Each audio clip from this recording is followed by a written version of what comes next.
Good evening mga ka-brother, ka-sister sa buong mundo. Dito po pag-uusapan natin ang pinagtatalunan ng Protestante at Katolik. Dito po, justification by faith alone. Protestante, naniniwala na ang kaligtasan ay biyaya lamang sa pamamagitan ng pananampalataya kay Kristo. Sa Galatians chapter 2, verse 16, basahin po natin kung ano masasabi ng Word of God. Ito po. Gayunman alam namin ang tao pinapawalang sala dahil sa pananampalataya kay Hesukristo. Ibig sabihin, pinapawalang sala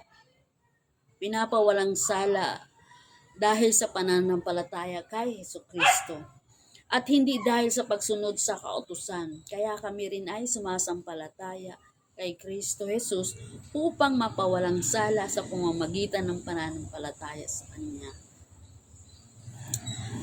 At hindi sa pamamagitan ng pagsunod sa kautusan, sapagkat ang tao ay hindi pinapawalang sala dahil sa pagsunod sa kautusan. So, ang tao hindi siya pinapawalang sala sa pamamagitan ng pagsunod sa kautusan.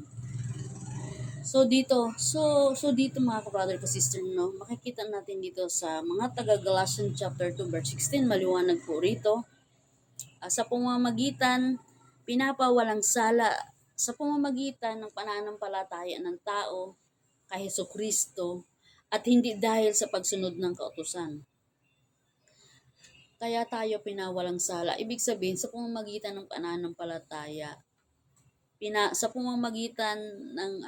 sa pamamagitan ng pananampalataya, pinapawalang sala dahil sa pananampalataya kay Hesukristo at hindi dahil sa pagsunod sa kautusan. Ayun. Pinapawalang sala yung tao sa pamamagitan ng pagsunod, sa pamamagitan ng pananampalataya kay Hesukristo at hindi dahil sa pagsunod sa kautusan. Yon, maliwanag po mga ka-brother and sister, no.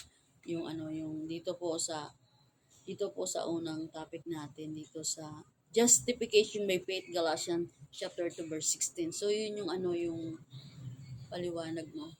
Ang tao pala, kanina binasa ko, di ba, maliwanag na ang tao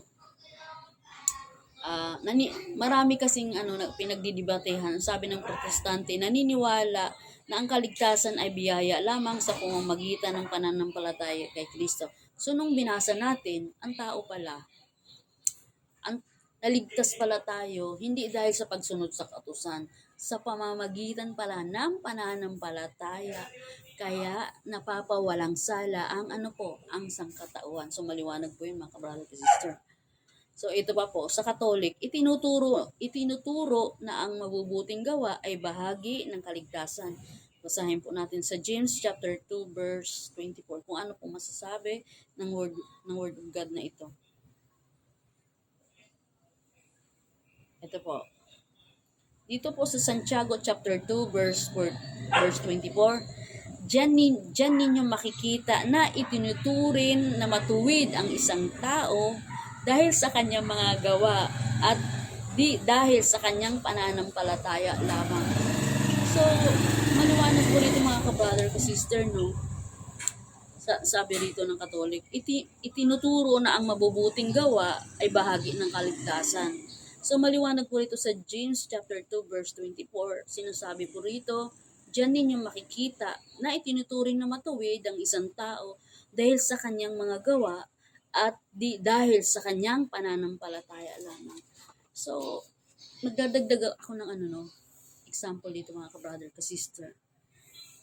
Ang tao pala, for example, ang tao pala, diyan ninyo makikita na maituturing na matuwid ang isang tao dahil sa kanyang mga gawa at di dahil sa kanyang pananampalataya lamang. So meaning to say, yung sinasabi mo na nananampalataya ka sa Panginoon, pero salungat, meaning to say gumagawa ka ng masama. Yung for example, may mga bagay kasi nasabi mo sumusunod ka sa Panginoon. Dito kasi sa journey natin na pagsunod sa Panginoon, hindi yung ganun kabilis. Kasi may mga bagay, may kailangan tayong isakripisyo sa buhay natin. sa buhay natin. Kumbaga, pag sinabing sakripisyo, ano po ba yun? 'Di ba? Unang-una doon yung attitude natin. Ano ba dapat isakripisyo? Yung magbibigay akong pinaka-common na example mga ka-brother ka sister. For example, magpo-post ako ng word of God. And then may mga friend ako na magsasabi, "Ba't ka nagpo-post ng word of God?" Nako, sasabihin ka niya nila, magkakaroon ka na ng pakpak agad niyan, lilipad ka na, akit ka na agad sa langit kasi nagpo-post ka ng word of God. O, di ba? Nakita, dito pa lang makikita natin, may mga friends talaga tayo. Meron tayong mga kaibigan na binubuli talaga tayo. Which is hindi naman natin mapipigilan na sa timeline natin ngayon, may mga tao talaga mga ka-brother ka sister, nabubulihin, nasasabihin talaga ng kaibigan mo, kumbaga nambubuli, sasabihin nila, aba, andito na naman, nag-post na naman, nakita ko na naman sa Facebook, nag-post ng Word of God. Baka umakyat ka na sa langit ng maaga niyan. Ayun, kumbaga bubulihin ka. So parang yung salita ito dito sa Santiago chapter 2 verse 24, kumbaga, diyan ninyo makikita na itinuturing na matuwid ang isang tao dahil sa kanyang mga gawa. So, makikita pala sa gawa ng isang tao, kung talagang sumusunod ka sa Panginoon, kailangan pala may sacrifice. Kailangan mo i-sacrifice mo yung mga friend mo unang-una.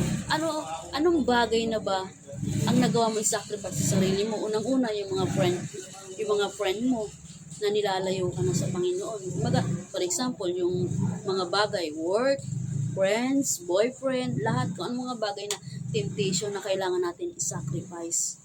May bagay pala talaga tayo. Kumbaga sabi nga, you follow Jesus, you need sacrifice. Kasi pag hindi tayo nag-sacrifice, kumbaga pag may oras ka, sabi nga nakakahiya nga sometimes. Yung, dagdag ko lang din sa explanation mga brother kasi sister, nakakahiya no, yung pag nagising ka, alam niyo yung nagising tayo. Kasi, yes, thanks God, nagising pa po ako. Yung bagay na yun, sabihin mo sa amang nasa langit, Lord, salamat, nagising po ako. 'Di ba? Isipin lang natin, no? Mindset lang. 'Di ba napakalaking blessing no? Kasi kung tutuusin, may mga tao po kasi talaga hindi na talaga nagigising. So nakikita pala talaga sa gawa kung talagang sumusunod ka, kung doon pala sa pamamagitan ng gawa, makikita na pala kung talagang matuwid ang isang tao. Kasi, kumbaga, nag-post ka ng word of God eh. Kumbaga, yung pinupost mo, which is katotohanan, ng salita ng Panginoon. So, sino yung kukontra? Sino yung kakalaban sa'yo? Di ba wala? So, nag-post ka, tapos may friend ka, nang binubuli ka. So, normal lang yun. Kumbaga kasi, dito kasi makikita, di ba, ayun nga, yung paggawa. Tapos, dahil sa kanyang mga gawa at hindi dahil sa kanyang pananampalataya lamang. Ibig sabihin, makikita lang yung kabutihan ng tao dahil sa kanyang pananampalataya lamang. Sabi nga, nananampalataya ka pero wala namang gawa. So, patay din yun. Sabi nga nila, kapag nananampalataya sa Word of God, kailangan natin ng pagsunod. Which is, ang pagsunod, hindi ganun kadali kasi may mga nandyan tayo sa process. Marami tayong pinagdadaanan. Yun nga. May mga tao talagang hihila sa pababa pag hinawakan po nating word of God, marami taong mambubuli. Naku, nagpost na naman ng banal. Sasabihan ka pa, naku, yung banal. Siya lang yung aakit sa langit. Bubulihin tayo ng ganyan. As in, siya lang yung aakit sa langit kasi nagpost na naman siya ng word of God. O, diba? Pagtitingnan natin, ikaw nag-share ka ng word of God. So, anong mali doon? Kung pagmamasda natin, pagbabasihan natin, hindi naman masama mag-post ka ng word of God, which is salita ng Panginoon. Yung kumbaga, ang word of God, which is banal. Pero ginagawa lang ng mga kaibigan natin, binubuli tayo ng ibang tao. Bakit ka nagpo-post ng salita ng Panginoon? Yun nga, binabase ko rito sa Word of God sa Santiago chapter 2 verse 24. Kumbaga, diyan ninyo makikita na itinuturing na matuwid ang isang tao dahil sa kanyang mga gawa. So, nag-post ka ng salita ng Panginoon. Maliwanag na yung salita ng Panginoon once na sa page na ito sa FB na may madaanan, for example na may nag-scroll. So, dumaan yung Word of God na pinost mo. Tapos may mga taong nawawala na ng pag-asa. Tapos nabasa tong Santiago chapter 2 verse 24. Diyan ninyo makikita na itinuturing na matuwid ang isang tao dahil sa kanyang gawa at dahil sa kanyang pananampalataya lamang. So kapag nag-post ka pala ng Word of God, matatawag, sabi dito, ang Word of God na ang salita na ng Panginoon na nagsabi na matuwid, maituturin na matuwid ang isang tao dahil nag-post siya ng salita ng Panginoon. Kumbaga, itong salita nito na may kakayahan baguhin ang ang attitude ng tao, yung pusong bato. Mababago yan. Kayang baguhin ang salita ng Panginoon yan. Unlike na, kasi nakikita, matuwid siya eh. Baga parang nilalakaran niya yung katuwiran ng Panginoon kasi nag-share siya. Baga yung kaligtasan, hindi mo sinusolo. Nag-share ka Word of God sa online, di ka nahiya, kahit binubuli ka. Maliwanag na, Santiago chapter 2 verse 14, maliwanag na sinasabi na diyan yung makikita na itinuturing na matuwid ang isang tao dahil sa kanyang mga gawa at di dahil sa kanyang pananampalataya lamang. So, ibig sabihin, isinasa pamuhay niya yung salita ng Panginoon at nag-share siya sa timeline, nag-share siya sa online and then sa personal, nangangaral siya. So, kung tinanggap nila ang Word of God, ito ay katotohanan, salamat. Kumbaga yung mga taong hopeless na nagkakaroon ng time na nakikilala nila unti-unti yung Panginoon. Kasi kumbaga ikaw, you share kailangan mong be a blessing to community. So kapag ginawa mo yun, nag-post ka ng salita ng Panginoon, walang makakatanggi rito. Although nire-reject to ng tao. Pero sometimes isipin natin, syempre maituturing mong matuwid ang isang tao dahil sa pamamagitan ng kanyang gawa. Diba sabi rito sa Santiago chapter 2 verse 24. Kasi nag-share siya ng Word of God. So may mga taong nakapagbasa nun. Imbis yung mga taong nawala na ng pag-asa, ayaw na nilang mabuhay. Pero, and then, nabasa yung pinost mo. Tapos sa puso nila, tumino yung salita ng Panginoon. Yung mga taong hindi alam magbasa ng Bible, matututo ngayon sila. Kung saan nila itinago yung Bible, palagay na natin, tinago nila sa baul, sa tambakan ng bodega. So, hanapin nila yun. Ganun eh. Kasi may tinamaan dun sa pag-post mo ng Word of God. Iisipin na, oo nga no. Sa tagal ko nga Christian nga ako, pero never ko talaga isinir ang salita ng Panginoon. Never kong ipinangaral sa mga taong, mga kaibigan, kapamilya. Kasi sometimes yung kapag nangangaral tayo, ang una nag-reject sa atin, yung mga malungkot man, which is ito ay totoo, una, yung mga friend, mga malalapit sa atin. Pero okay lang kasi katotohanan to. Ang mahalaga, ang shinare mo, para yung buhay kumbaga parang yung buhay ng isang taong durog na baga wasak na yung buhay niya, nabibigyan mo siya ng pagkakataong mabuhay muli. Para makita niya kung ano yung kulay ng buhay, kung gaano kahalaga yung buhay na makapiling si Jesus Christ, makasama. Kasi once na nakilala mo yung Panginoon at maranasan mo ang presensya ng Panginoon, mga ka-brother, ka-sister, sinasabi ko sa inyo, hahanap-hanapin nyo ito. Ito yung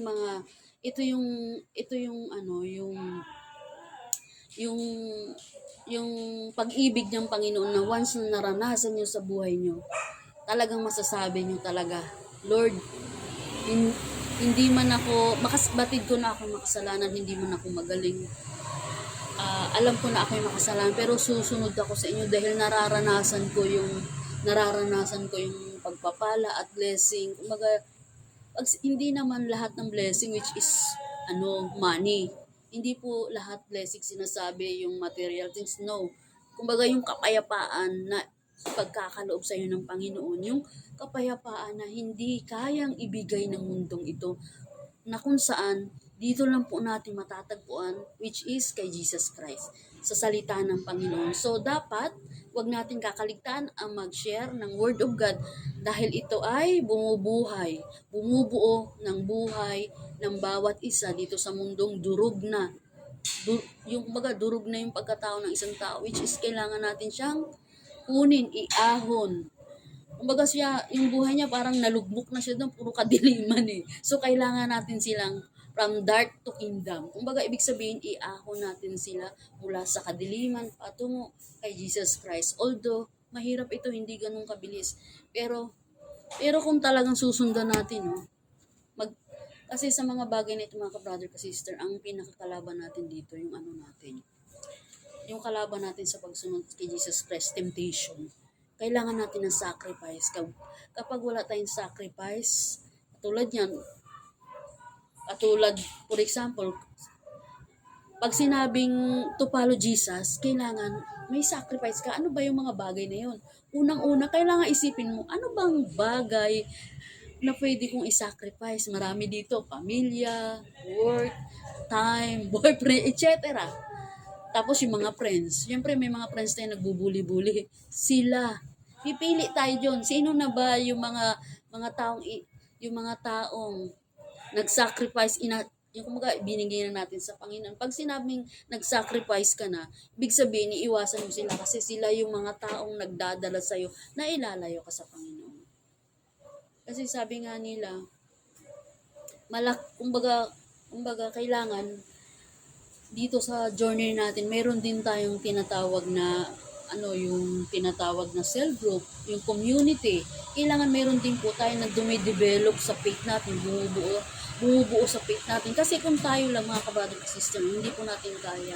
Una, hingiin natin yung pananampalataya sa Panginoon. Yung i-guide tayo ng Holy Spirit. Tapos may magme-mentor sa atin. Siyempre, kailangan may tayo cell group. Dito po, papasok yun. Kumbaga kung saan dito, dinidevelop ang bawat isa, tinuturo dito sa loob ng cell group yung paano natin makilala si Jesus Christ ng hindi mababaw. Yung di more na magiging deeper tayo sa Panginoon. Dito sa loob ng cell group. Yun lang mga ka-brother ka-sister. God bless.